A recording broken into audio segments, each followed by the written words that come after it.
जय हिंद साथियों, good morning. मैं आपका दोस्त नुष्टिबिलास जैन स्वागत करता हूं आप सबका एसएलएच एकेडमी पर। डेली करंट अफेयर्स की क्लास में आप सबका स्वागत है। देवियों और सज्जनों, मेरा आप सबसे विनम्र अनुरोध है कि आप सब वीडियो को अंत तक बिना स्किप किए हुए पूरा मन लगाकर देखें। और अगर आपको वीडियो पसंद आए तो प्लीज वीडियो को लाइक करें, कमेंट करें, शेयर करें और चैनल को सब्सक्राइब करना बिल्कुल भी ना भूलें। साथ ही बेल आइकॉन प्रेस कर लें जिससे हमारी लेटेस्ट नोटिफिकेशन आपको तुरंत मिलती जाए। और दोस्तों याद रखें, वीडियो आपको अंत तक बिना स्किप किए हुए पूरा मन लगाकर देखना है। अब आपका ज्यादा समय न लेते हुए देखते हैं आज का पहला प्रश्न। आज का पहला प्रश्न है, हाल ही में जर्मनी में भारत का नया राजदूत किसे नियुक्त किया गया है?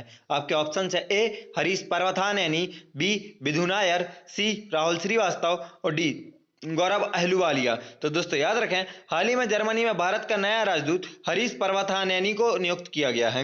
हरीश पर्वथानेनी भारतीय विदेश सेवा के 1990 के बैच के अधिकारी हैं और फिलहाल विदेश मंत्रालय के दिल्ली मुख्यालय में अतिरिक्त सचिव के रूप में सेवा दे रहे हैं। जर्मनी की तरफ नजर डालेंगे दोस्तों साथ में इसी के साथ, तो आपको बता दें जर्मनी की राजधानी बर्लिन है जो कि स्प्री नदी के तट पर स्थित है। जर्मनी की मुद्रा यूरो तथा राष्ट्रपति फ्रैंक वॉल्टर स्टीनमेयर हैं। दोस्तों याद रखें, जर्मनी में ही ब्लैक फॉरेस्ट पर्वतमाला स्थित है। तो जैसे आपसे क्वेश्चन पूछा जाता है कि ब्लैक फॉरेस्ट क्या है और आप जहां तक जंगल लगाते हैं स्वाभाविक सा आंसर, तो याद रखें यह एक पर्वतमाला है जहां से विश्व की एकमात्र ऐसी नदी का उद्गम होता है जिसके किनारे 5 देशों की राजधानी बसी है। उस नदी का नाम है डैन्यूब, याद रखना है। और साथ ही यह भी याद रखना है कि बिस्मार्क जर्मनी से ही संबंधित हैं। उनका संबंध भारत से कैसे पूछा जाता है, तो ऐसे पूछा जाता है कि भारत के बिस्मार्क किसे कहा जाता है। तो याद रखना है, भारत का बिस्मार्क सरदार वल्लभ भाई पटेल को कहा जाता है, जबकि जर्मनी में बिस्मार्क को याद इसलिए रखा जाता है क्योंकि उन्होंने जर्मनी का एकीकरण किया था और उन्होंने 1990 में जर्मनी का एकीकरण किया था, याद रखना है।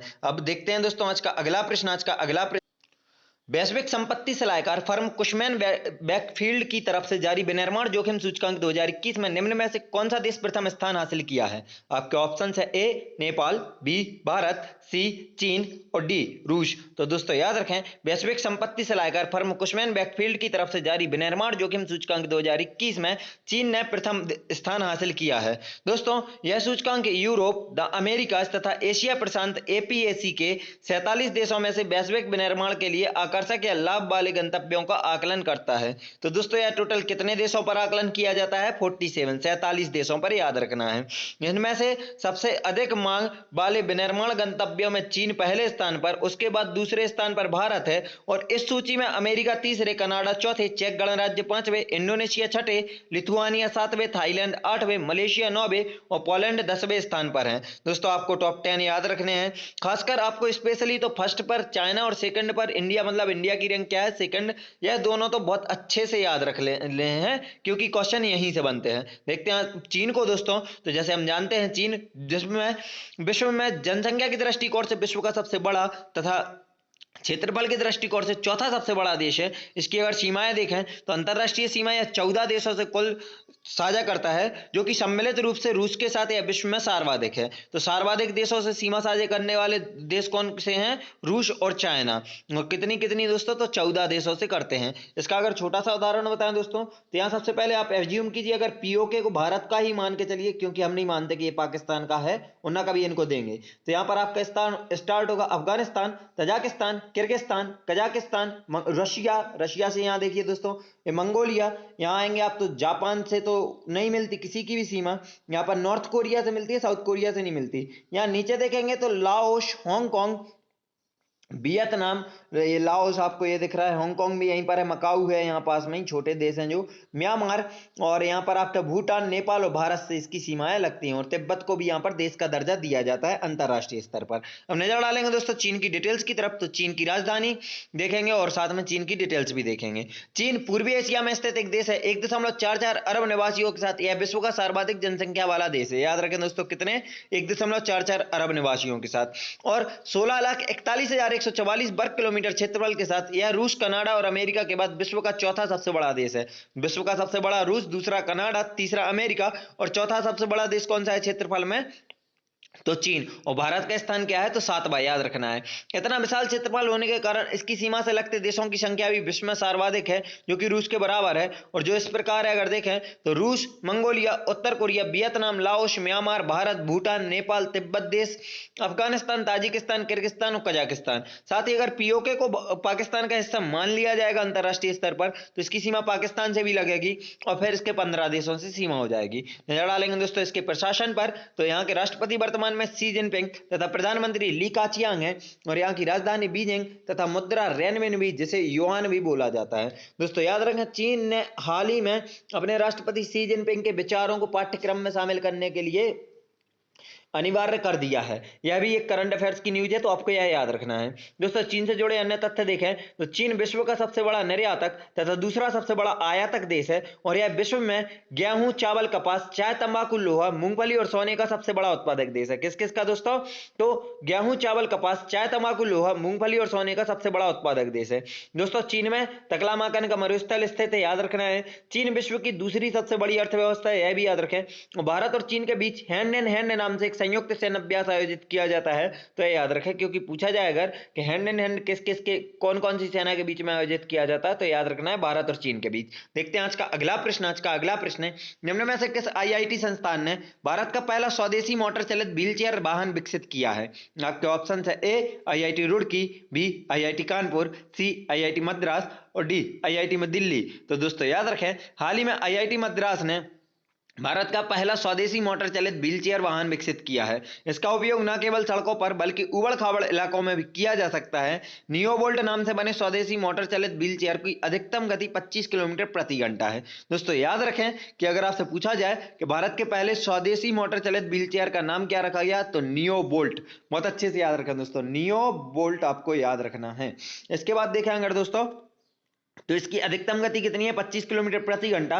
और यह एक बार चार्ज करने पर कितनी देर तक चल जाता है, कितनी दूरी तक? तो 25 किलोमीटर तक यात्रा कर सकती है। यह व्हीलचेयर यूजर्स को कार, ऑटो रिक्शा या स्कूटर की तुलना में अधिक सुविधा और सेफ्टी प्रदान करती है। भारतीय प्रौद्योगिकी संस्थान, अब डालेंगे हम नजर दोस्तों आईआईटी मद्रास की तरफ, तो भारतीय प्रौद्योगिकी संस्थान मद्रास आईआईटीएम चेन्नई में स्थित है। इसकी स्थापना वर्ष 1959 में पश्चिम जर्मनी की पूर्व सरकार की वित्तीय और तकनीकी सहायता से की गई थी। तो दोस्तों याद रखें, कब की गई स्थापना आईआईटी मद्रास की? 1959 में। किसकी सहायता से? जर्मनी की सहायता से। आईआईटीएम भारत सरकार द्वारा स्थापित किए जाने वाला तीसरा आईआईटी था, तो यह भी आपको याद रखना है। देखते हैं आज का अगला प्रश्न। आज का अगला प्रश्न है, न्यूयॉर्क की पहली महिला गवर्नर निम्न में से कौन बन गई है? आपके ऑप्शन है A Salima Mazari, B Janet Di Fiore, C Nikki Haley और डी कैथी होचुल। तो दोस्तों याद रखें, न्यूयॉर्क की पहली महिला गवर्नर कैथी होचुल बन गई हैं। दोस्तों न्यूयॉर्क स्टेट कैपिटल्स में आयोजित निजी समारोह में उन्होंने गवर्नर के पद की शपथ ली। इस अवसर पर न्यूयॉर्क के चीफ जज जेनेट डी फियोरे मौजूद रहीं। होचुल का इस शीर्ष पद पर शपथ लेना ऐतिहासिक क्षण रहा, क्योंकि यहाँ की महिलाओं ने हाल ही में पुरुष प्रधान राजनीतिक व्यवस्था के खिलाफ आवाज बुलंद की है। दोस्तों यहाँ से बहुत अच्छे से आपको याद रखना है कि न्यूयॉर्क की पहली महिला गवर्नर कौन है, तो कैथी होचुल बनी है, याद रखना है। नजर डालेंगे दोस्तों न्यूयॉर्क की तरफ, तो आपको बता दें यह यूएसए में, संयुक्त राज्य अमेरिका में एक बंदरगाह है और शहर है, बड़ा शहर, और साथ में एक राज्य क्षेत्र भी माना जाता है। तो यह किस नदी के किनारे स्थित है? क्वेश्चन पूछा गया हो कई बार, तो आपको याद रखना है न्यूयॉर्क हडसन नदी के किनारे स्थित है तथा यह विश्व का सबसे बड़ा बंदरगाह है। विश्व का सबसे बड़ा बंदरगाह कौन है? तो न्यूयॉर्क है। साथ ही यहाँ संयुक्त राष्ट्र संघ का मुख्यालय स्थित है और स्टैच्यू ऑफ लिबर्टी जो कि फ्रांस ने यूएसए को गिफ्ट की थी, वह भी न्यूयॉर्क में ही स्थित है, आपको याद रखना है। देखते हैं आज का अगला प्रश्न। आज का अगला प्रश्न है, हाल ही में किस राज्य केंद्र शासित प्रदेश ने कोविड-19 महामारी से गंभीर रूप से प्रभावित लोगों की सहायता प्रदान करने के लिए कोविड-19 अफेक्टेड लाइवलीहुड सपोर्ट स्कीम शुरू की है? आपके ऑप्शन है ए दिल्ली, बी मणिपुर, सी उत्तर प्रदेश और डी उत्तराखंड। तो दोस्तों याद रखें, हाल ही में मणिपुर राज्य ने कोविड-19 महामारी से गंभीर रूप से प्रभावित लोगों को सहायता प्रदान करने के लिए कोविड-19 अफेक्टेड लाइवलीहुड सपोर्ट स्कीम शुरू की है। दोस्तों इस योजना के 6,276 लाभार्थियों को 2,500 रुपए प्रति लाभार्थी की दर से कुल 1.56 करोड़ रुपए की राशि का वितरण शुभारंभ समारोह में किया गया। शुभारंभ समारोह में ही 1.56 करोड़ रुपए की राशि वितरित कर दी गई। अब तक कुल 22,336 आवेदन प्राप्त हुए हैं, जिनमें स्ट्रीट वेंडर से 13,651, ट्रांसपोर्ट ड्राइवरों से 4,890, वैन ड्राइवरों से 3,680 और 145 कलाकारों के आवेदन शामिल हैं। नजर डालेंगे दोस्तों मणिपुर की तरफ, तो जैसे हम देख सकते हैं पूर्वोत्तर राज्यों में स्थित मणिपुर है, इसकी सीमाएं देखें तो इसकी अंतर्राष्ट्रीय सीमा म्यांमार से, राजकीय सीमा नागालैंड, असम और मिजोरम से लगती है। दोस्तों इसकी अगर हम लोकेशन देखेंगे तो यहाँ छोटे से में आप देख पा रहे होंगे, ये मणिपुर है यहाँ पर, और इसको यहाँ पर देखेंगे आप तो नागालैंड, असम और मिजोरम और म्यांमार से घिरा हुआ एक राज्य मणिपुर, जिसकी राजधानी क्या है, इम्फाल, जो हम यहाँ पर देख सकते हैं, यह इम्फाल है। दोस्तों अब नजर डालेंगे मणिपुर के डिटेल्स की तरफ, तो मणिपुर की राजधानी इम्फाल इम्फाल है। यहाँ की स्थापना 21 जनवरी 1972 को मणिपुर की स्थापना हुई थी। राज्यपाल वर्तमान में डॉक्टर नजमा हेपतुल्ला तथा मुख्यमंत्री नोंगथोम्बम बिरेनसे हैं। याद रखना है दोस्तों, कौन से, नोंगथोम्बम बिरेनसे या एन बिरेनसे यहाँ के मुख्यमंत्री हैं। पड़ोसी राज्य आपको बताया असम, नागालैंड, मिजोरम। नजर डालेंगे दोस्तों मणिपुर में स्थित राष्ट्रीय उद्यानों की तरफ, तो मणिपुर में राष्ट्रीय उद्यान देखें तो केवल लामजाओ राष्ट्रीय उद्यान, सिरुई राष्ट्रीय उद्यान, खोंग जिंगम चिंग वाइल्ड लाइफ सेंचुरी और यांगू पो कपी लोचाओ वन्यजीव अभ्यारण्य यहाँ के प्रमुख वन्यजीव अभ्यारण्य और राष्ट्रीय उद्यान है, जिनमें से दोस्तों केवल लामजाओ राष्ट्रीय उद्यान मोस्ट इंपोर्टेंट है, क्योंकि यह विश्व का एकमात्र ऐसा राष्ट्रीय उद्यान है जो तैरता हुआ राष्ट्रीय उद्यान है। यह लोकटक झील पर स्थित है केवल लामजाओ, और यह विश्व का एकमात्र तैरता हुआ राष्ट्रीय उद्यान है, जो आपको याद रखना है। यहाँ पर दर्रे देखें तो यहाँ पर एक तुजू नाम से दर्रा है, जो कि बहुत ही इंपॉर्टेंट है एग्जाम पॉइंट ऑफ व्यू से, आपको याद रखना है। तुजू दर्रा मणिपुर में स्थित है। झील लोकटक झील भी मणिपुर में स्थित है, याद रखना है। मणिपुर के इम्फाल पश्चिम जिले में फेएंग गांव भारत का पहला कार्बन पॉजिटिव समझौता बन गया है। तो भारत का पहला कार्बन पॉजिटिव समझौता कौन सा गांव बना है, फेएंग गांव। किस जिले का, तो इम्फाल पश्चिम जिले का, मणिपुर राज्य में, याद रखना है। 11 नवंबर 2018 को मणिपुर के बिष्णुपुर जिले में लोकटक झील पर पूर्वोत्तर के पहले फ्लोटिंग वाटर हैंडलूम हट्स का उद्घाटन किया गया। दोस्तों सबसे पहले तो यह याद रखेंगे, पूर्वोत्तर के पहले फ्लोटिंग वाटर हैंडलूम हट्स का उद्घाटन किस राज्य में किया गया, तो मणिपुर में। किस झील पर, तो लोकटक झील पर। और कब किया गया, तो 11 नवंबर 2018 को। मणिपुर में राष्ट्रीय खेल विश्वविद्यालय बन रहा है। और याद रखें दोस्तों, इसके आगे का पॉइंट बहुत इंपॉर्टेंट है कि जापान ने मणिपुर में इम्फाल की लड़ाई पर आधारित शांति संग्रहालय उपहार स्वरूप प्रदान किया। इस इम्फाल शांति संग्रहालय का उद्घाटन इम्फाल की लड़ाई की 75वीं वर्षगांठ के अवसर पर किया गया। तो दोस्तों याद रखें, अगर आपसे पूछा जाए इम्फाल की लड़ाई पर आधारित शांति संग्रहालय किस देश ने उपहार स्वरूप दिया, तो जापान ने, याद रखना है। भारतीय रेलवे मणिपुर राज्य में दुनिया का सबसे लंबा पियर ब्रिज का निर्माण कर रहा है। यह पुल 141 मीटर ऊंचा है। तो दोस्तों याद रखना, दुनिया का सबसे लंबा पियर ब्रिज कहां बनाया जा रहा है, मणिपुर राज्य में, भारतीय रेलवे द्वारा। देखते हैं आज का अगला प्रश्न। आज का अगला प्रश्न है, आर्मी 2021 का आयोजन किस देश में किया जा रहा है। आपके ऑप्शंस है, ए अमेरिका, बी रूस, सी फ्रांस और डी जापान। तो दोस्तों याद रखें, आर्मी 2021 का आयोजन रूस में किया जा रहा है। दोस्तों भारत ने स्वदेश निर्मित लड़ाकू विमान LCA तेजस, एंटी टैंक गाइडेड मिसाइल और अर्जुन मैन बैटल टैंक को अंतरराष्ट्रीय सैन्य तकनीकी फोरम आर्मी 2021 में पेश किया है। दोस्तों किस किस को किया है पेश, आपको याद रखना है। एक तो स्वदेशी निर्मित विमान है जो लड़ाकू विमान है LCA तेजस, एंटी टैंक गाइडेड मिसाइल को और अर्जुन मैन बैटल टैंक को अंतरराष्ट्रीय सैन्य तकनीकी फोरम मतलब आर्मी 2021 में पेश किया है, जो मास्को क्षेत्र में आयोजित किया जा रहा है। DRDO 22 से 28 अगस्त तक मास्को के कोवेंका में अंतरराष्ट्रीय सैन्य तकनीकी फोरम आर्मी 2021 में भाग ले रहा है। तो भारत की तरफ से मुख्यतः कौन भाग ले रहा है, DRDO। और यह कब से कब तक, तो 22 अगस्त से 28 अगस्त तक चलने वाला है। देखते हैं दोस्तों, अब हम रूस की तरफ नजर डालेंगे। तो जैसे हम देख सकते हैं विश्व में, यह आपको सबसे पहले तो महाद्वीप से ही बता दूं, तो यह आपको आपका उत्तर अमेरिका महाद्वीप दिख रहा है ना दोस्तों। यह आपका दक्षिण अमेरिका महाद्वीप है। यहाँ नीचे में जो आपका अंटार्कटिका महाद्वीप है, नीचे जहाँ व्हाइट व्हाइट डॉट दिख रहा है, ये आपका देखेंगे आप तो ये अफ्रीका महाद्वीप है रेड डॉट के बीच में। ये आपका यहाँ पर यूरोप महाद्वीप है जिसमें आधा रशिया है, और यह आपका एशिया महाद्वीप है जिसमें आधा रशिया बाकी है, और साथ में ये नीचे आपका ऑस्ट्रेलिया महाद्वीप है। यह तो होगा आपके महाद्वीप। जिस दिन आपको वर्ल्ड ज्योग्राफी जल्दी ही क्लासेस दूंगा तो वहां पर आपको ये सब पढ़ा दूंगा। आगे देखेंगे हम यहाँ पर रशिया को। तो रशिया जैसे हम देख सकते हैं नॉर्थ पोल के बहुत ही पास में स्थित है, इसलिए एक ठंडा देश है। और दोस्तों याद रखें, जैसे हमें पता है कि रशिया विश्व का सबसे बड़ा क्षेत्रफल वाला देश है, मतलब क्षेत्रफल के दृष्टिकोण से विश्व का सबसे बड़ा देश है। और अभी कुछ ही देर पहले हमने चीन की डिटेल्स में देखा था कि अंतरराष्ट्रीय देशों से मतलब देशों से सीमा साझा करने में अंतरराष्ट्रीय स्तर पर चीन के बराबरी पर है, 14 देशों से सीमाएं साझा करता है। तो आगे ये सब हम इसकी डिटेल्स में देखेंगे। अब नजर डालते हैं दोस्तों रशिया की तरफ। तो रूस की राजधानी मॉस्को है जो कि मोस्कवा नदी के तट पर स्थित है। याद रखना है दोस्तों, मॉस्को किस नदी के तट पर, मोस्कवा नदी के तट पर।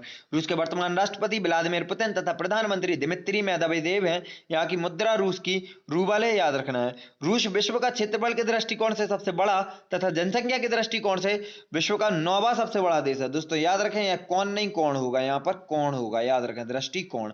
9वां सबसे बड़ा देश है। मॉस्को को 5 महासागरों का पतन कहा जाता है। याद रखना दोस्तों, मॉस्को का उपनाम 5 महासागरों का पतन। रूस विश्व का सबसे बड़ा हीरा उत्पादक देश है। तो विश्व का सबसे बड़ा हीरा उत्पादक देश कौन? रूस है। अंतरराष्ट्रीय सीमा देखें किन किन देशों से, तो Norway, Finland, Estonia, Latvia, Lithuania, Poland, Belarus, Ukraine, Georgia, Azerbaijan, Kazakhstan, चीन, मंगोलिया और उत्तर कोरिया से इसकी अंतरराष्ट्रीय सीमा लगती है। दोस्तों, रूस में विश्व की सबसे बड़ी झील स्थित है रूस के साइबेरिया क्षेत्र में, जिसका नाम है कैस्पियन सागर। अब इसके नाम के पीछे सागर क्यों लगा है, तो याद रखें क्योंकि यह इतनी बड़ी है कि यह अंतरराष्ट्रीय स्तर पर 5 देशों से अपनी सीमा साझा करती है, इसलिए इस झील को हम सागर बोलते हैं, कैस्पियन सागर। जो विश्व की सबसे बड़ी झील है वो कहाँ है? रूस के साइबेरिया क्षेत्र में। या किन किन देशों से सीमा साझा करती है, तो नाम याद रखें दोस्तों, तुर्कमेनिस्तान, कजाकिस्तान, रूस, अजरबैजान और ईरान इसके तटवर्ती देश हैं। अब इनको याद कैसे करेंगे, तो याद रखें रूसी ईरानी तुर्की के काजू खाकर बेजान हुई और कैस्पियन सागर में गिर गई। याद रखना दोस्तों, रूस से रूसी होगा, ईरानी से ईरान होगा, तुर्की से तुर्कमेनिस्तान होगा, काजू से कजाकिस्तान होगा और बेजान से अजरबैजान होगा। और कहां गिरी? कैस्पियन सागर में। तो यह कैस्पियन सागर की ट्रैक हो गई। दोबारा बोल रहा हूं, लिख लीजिएगा, रूसी ईरानी तुर्की के काजू खाकर बेजान हुई और कैस्पियन सागर में गिर गईं। अब आगे देखेंगे दोस्तों, तो विश्व की सबसे गहरी झील भी यहीं स्थित है रूस में, जिसका नाम है बैकाल झील। आपको याद रखना है बैकाल झील कहाँ स्थित है? रूस में, जो कि विश्व की सबसे गहरी झील है। भारत और रूसी सेना के बीच में अगर आयोजित होने वाला युद्ध अभ्यास आपसे पूछा जाए तो नाम याद रखें, इंद्र युद्ध अभ्यास भारत और रूसी सेना के बीच में आयोजित किया जाता है। देखते हैं आज का अगला प्रश्न। आज का अगला प्रश्न है, किस भारतीय कलाकार को फिल्मी दुनिया के सबसे बड़े पुरस्कार दादा साहेब फाल्के अवार्ड से सम्मानित किया जाने की घोषणा हुई है? आपके ऑप्शन है, ए रजनीकांत, बी गोविंदा, सी अक्षय कुमार और डी रणवीर सिंह। तो दोस्तों याद रखें, हाल ही में रजनीकांत को फिल्मी दुनिया के सबसे बड़े पुरस्कार दादा साहेब फाल्के अवार्ड से सम्मानित किए जाने की घोषणा हुई है। दोस्तों, रजनीकांत को उनके जबरदस्त अभिनय के लिए सरकार द्वारा उन्हें 2000 में पद्म भूषण और 2016 में पद्म विभूषण सम्मान से नवाजा गया था। दोस्तों याद रखें, कब? सन 2000 में पद्म भूषण मिला है, 2016 में पद्म विभूषण मिला है। रजनीकांत को वर्ष 2019 के 51वें दादा साहेब फाल्के पुरस्कार से सम्मानित किए जाने की घोषणा की गई है। वर्ष 2018 का भी याद रखें दोस्तों कि किसको मिला दादा साहेब फाल्के पुरस्कार, क्योंकि पूछ लेता है करंट में रिलेट करके। तो याद रखना 2019 में कौन सा है? 51वां दादा साहेब फाल्के पुरस्कार किसको? रजनीकांत को। 2018 में 50वां दादा साहेब फाल्के पुरस्कार प्रसिद्ध बॉलीवुड अभिनेता अमिताभ बच्चन को प्रदान किया गया था। नजर डालेंगे दोस्तों दादा साहेब फाल्के पुरस्कार के इतिहास और साथ में मिलने वाली पुरस्कार राशि की तरफ। तो भारतीय सिनेमा का सर्वोच्च पुरस्कार भारतीय सिनेमा के पितामह कहे जाने वाले दादा साहेब फाल्के के नाम पर दिया जाता है। दोस्तों दादा साहेब फाल्के के नाम पर क्यों दिया जाता है? क्योंकि दादा साहेब फाल्के को भारतीय सिनेमा का पितामह कहा जाता है, याद रखना है। यह पुरस्कार 1969 में भारत सरकार द्वारा शुरू किया गया था। दोस्तों 1969 में यह सबसे पहले किसको मिला था? तो देविका रानी को मिला था, याद रखना है। यह पुरस्कार सूचना और प्रसारण मंत्रालय द्वारा स्थापित संगठन फिल्म महोत्सव निदेशालय द्वारा राष्ट्रीय फिल्म पुरस्कार समारोह में प्रतिवर्ष दिया जाता है। तो दोस्तों यह कब दिया जाता है? राष्ट्रीय फिल्म पुरस्कार समारोह में प्रतिवर्ष दिया जाता है। किसके द्वारा दिया जाता है? तो फिल्म महोत्सव निदेशालय द्वारा दिया जाता है। यह पुरस्कार भारतीय सिनेमा के विकास में उत्कृष्ट योगदान देने वाले व्यक्तियों को दिया जाता है। वर्तमान में इस पुरस्कार के अंतर्गत मोस्ट इंपोर्टेंट लाइन है दोस्तों, बहुत अच्छे से सुनिए। वर्तमान में इस पुरस्कार के अंतर्गत विजेता को 10 लाख रुपए नगद, स्वर्ण कमल पदक तथा एक शॉल प्रदान की जाती है। दोस्तों क्या क्या? 10 लाख रुपए नगद, आपसे नगद पुरस्कार ही पूछा जाता है तो आपको याद रखना है 10 लाख रुपए नगद, साथ में स्वर्ण कमल पदक और एक शॉल प्रदान की जाती है। इस पुरस्कार की पहली विजेता आपको अभी बताई थी मैंने, देविका रानी थी। देविका रानी को यह सबसे पहली बार में दिया गया था 1969 में दादा साहेब फाल्के पुरस्कार। देखते हैं आज का अगला प्रश्न। आज का अगला प्रश्न है, 26 अगस्त को निम्न में से कौन सा दिवस मनाया जाता है? आपके ऑप्शन है, ए महिला एकता दिवस, बी महिला शिक्षिका दिवस, सी महिला जागरूकता दिवस और डी महिला समानता दिवस। तो दोस्तों याद रखें 26 अगस्त को पूरे विश्व में फिलहाल में महिला समानता दिवस मनाया जाता है। दोस्तों न्यूजीलैंड दुनिया का पहला देश है जिसने 1893 में महिला समानता की शुरुआत की। दोस्तों याद रखें सबसे पहले किस देश ने शुरुआत की महिला समानता की? तो 1893 में न्यूजीलैंड में। अमेरिका में 26 अगस्त 1920 को 19वें संविधान संशोधन के माध्यम से पहली बार महिलाओं को मतदान का अधिकार मिला। तो दोस्तों अमेरिका में 26 अगस्त का दिन महत्वपूर्ण हो गया और तब से फिर अमेरिका में ये महिला समानता दिवस मनाया जाने लगा। लेकिन इसको अंतरराष्ट्रीय पहचान 1971-72 में मिली, वह आपको आगे बताएंगे। तो इसके पहले वहां महिलाओं को द्वितीय श्रेणी नागरिक का दर्जा प्राप्त था। कहां दोस्तों? अमेरिका में 1920 के पहले महिलाओं को द्वितीय श्रेणी का दर्जा प्राप्त था। महिलाओं की समानता का दर्जा दिलाने के लिए लगातार संघर्ष करने वाली एक महिला वकील बेल्ला अबजुक के प्रयास से 1971 से 26 अगस्त को महिला समानता दिवस के रूप में मनाया जाने लगा। तो दोस्तों इसको मनाए जाने की घोषणा 1971 में हुई थी, लेकिन पहला महिला समानता दिवस कब मनाया गया पूछा जाए तो 26 अगस्त 1972 को पहला महिला समानता दिवस मनाया गया था। देखते हैं आज का अगला प्रश्न। आज का अगला प्रश्न है, टोक्यो पैरालंपिक खेलों का पहला स्वर्ण पदक ऑस्ट्रेलिया की पीज ग्रेको ने किस खेल में जीता है? आपके ऑप्शन है ए बॉक्सिंग, बी तैराकी, सी साइकिलिस्ट और डी रनिंग। तो दोस्तों याद रखना, टोक्यो पैरालंपिक खेलों का पहला स्वर्ण पदक ऑस्ट्रेलिया की पीज ग्रेको ने हाल ही में साइकिलिंग में जीता है। दोस्तों पीज ग्रेको ने वेलोड्रम ट्रैक पर महिलाओं की 3000 मीटर परस्यूट में पहला स्थान हासिल किया। चीन की बांग जियोमी ने रजत और जर्मनी की डेनिस सेंडेलन ने कांस्य पदक जीता। दोस्तों किसने रजत और कांस्य याद रखें? चीन की बांग जियोमी ने रजत और जर्मनी की डेनिस सेंडेलन ने कांस्य पदक जीता। 24 अगस्त से 5 सितंबर तक चलने वाला। तो दोस्तों याद रखें पैरालंपिक कब से कब तक? 24 अगस्त से 5 सितंबर तक चलने वाले। पैरालंपिक खेलों में कितने देश हैं? तो 163 देश से 4403 खिलाड़ी 22 खेलों की। तो दोस्तों याद रखना कुल खेल कितने? 22। कुल देश कितने हिस्सा लेंगे? 163। कुल खिलाड़ी कितने होंगे? 4403। और कुल कितनी स्पर्धाएं होंगी? तो 540 स्पर्धाओं में हिस्सा ले रहे हैं। भारतीय दल ने 17वें नंबर पर अपना मार्च पास्ट निकाला। मोस्ट इंपॉर्टेंट पॉइंट है दोस्तों, क्वेश्चन यहीं से बनते हैं, ऐसे ही बनते हैं, आपको याद रखना है। तो भारतीय दल ने पैरालंपिक में कितने नंबर पर अपना मार्च पास्ट निकाला? 17वें नंबर पर। पहले नंबर पर ओबियसा है जो होस्ट है, उसी ने निकाला होगा, मतलब जापान ने निकाला। भाला फेंक खिलाड़ी टेकचंद भारतीय दल के ध्वजावाहक थे। भारतीय दल के ध्वजावाहक कौन थे? टेकचंद, याद रखना है। इस मेजबानी के साथ टोक्यो 2 बार पैरालंपिक खेलों की मेजबानी करने वाला पहला शहर बन गया है। तो दोस्तों याद रखें, आपकी जानकारी को बता दें कि अभी से लगभग 57 साल पहले टोक्यो एक बार और पैरालंपिक की मेजबानी कर चुका है। तो इस तरह से दुनिया में पहली बार मतलब किसी शहर में दोबारा पैरालंपिक की मेजबानी की गई है, या 2 बार पैरालंपिक खेलों की मेजबानी करने वाला पहला शहर बन गया है टोक्यो। देखते हैं आज का आखिरी प्रश्न। आज का आखिरी प्रश्न है, भारत और किस देश की सेनाओं के बीच संयुक्त प्रशिक्षण अभ्यास काजिंद 21 होगा? आपके ऑप्शन है ए नेपाल, बी भूटान, सी काजाकिस्तान और डी चीन। तो दोस्तों याद रखें, भारत और कजाकिस्तान की सेनाओं के बीच संयुक्त प्रशिक्षण अभ्यास काजिंद होगा। जैसे कि नाम से भी समझ में आ रहा है दोस्तों, काजिंद से कजाकिस्तान। कजाकिस्तान के साथ रणनीतिक संबंधों को और मजबूत बनाने के लिए सैन्य कूटनीति के तहत भारत और कजाकिस्तान की सेनाओं के बीच संयुक्त प्रशिक्षण अभ्यास का 5वां संस्करण काजिंद 21 30 अगस्त से 11 सितंबर 2021 तक कजाकिस्तान में होगा। दोस्तों याद रखें, यह काजिंद का 5वां संस्करण होगा और कब से कब तक? तो 30 अगस्त से 11 सितंबर तक कजाकिस्तान में आयोजित किया जाएगा। बिहार रेजिमेंट की एक बटालियन द्वारा प्रतिनिधित्व की जाने वाली भारतीय सेना की टुकड़ी में एक आकस्मिक कमांडर के नेतृत्व में 90 कर्मी होते हैं। तो दोस्तों इसका प्रतिनिधित्व किसके द्वारा किया जाता है? बिहार रेजिमेंट के द्वारा प्रतिनिधित्व किया जाता है और एक आकस्मिक कमांडर के नेतृत्व में कुल 90 कर्मी होते हैं। कजाकिस्तान सेना का प्रतिनिधित्व एक कंपनी समूह द्वारा किया जाएगा। दोस्तों नजर डालें कजाकिस्तान की तरफ, तो कजाकिस्तान की राजधानी नूर सुल्तान तथा मुद्रा तेंगे है। यहाँ के राष्ट्रपति कासिम जोमार्ट टोकायाव तथा प्रधानमंत्री अस्कर ममीन है। दोस्तों याद रखें, कजाकिस्तान से रिलेटेड थोड़े से 1-2 पॉइंट और ओरली बताए दे रहा हूं, फिर कभी आपको मैप के थ्रू समझा दूंगा। कजाकिस्तान एक्चुअली आपका एशिया महाद्वीप में स्थित एक देश है जो विश्व का सबसे बड़ा भूआविष्टित मतलब लैंडलॉक्ड देश है। लैंडलॉक्ड देश क्या कहलाता है? जिसकी किसी भी समुद्र, सागर या महासागर से सीमा टच नहीं करती। अब आप लोग कंफ्यूज ना हो कि अभी कुछ देर पहले बोला कैस्पियन सागर से कजाकिस्तान की सीमा लगती है। तो दोस्तों याद रखें, बोला भी था कि कैस्पियन सागर एक झील है, लेकिन उसके बड़े आकार की वजह से उसको सागर का नाम दे दिया गया है और इसलिए उसको कैस्पियन सागर बोला जाता है, लेकिन है वो एक झील। इसलिए दोस्तों याद रखें, कैस्पियन सागर झील है ना कि समुद्र है। और कजाकिस्तान एक लैंडलॉक्ड देश है, भू आविष्टित देश है और विश्व का सबसे बड़ा भू आविष्टित देश है। दोस्तों हमारी वीडियो यहीं समाप्त होती है। वीडियो को अंत तक देखने के लिए आप सभी का धन्यवाद। अगर आप सबको वीडियो पसंद आई है तो प्लीज वीडियो को लाइक करें, कमेंट करें, शेयर करें और चैनल को सब्सक्राइब करना बिल्कुल भी ना भूलें।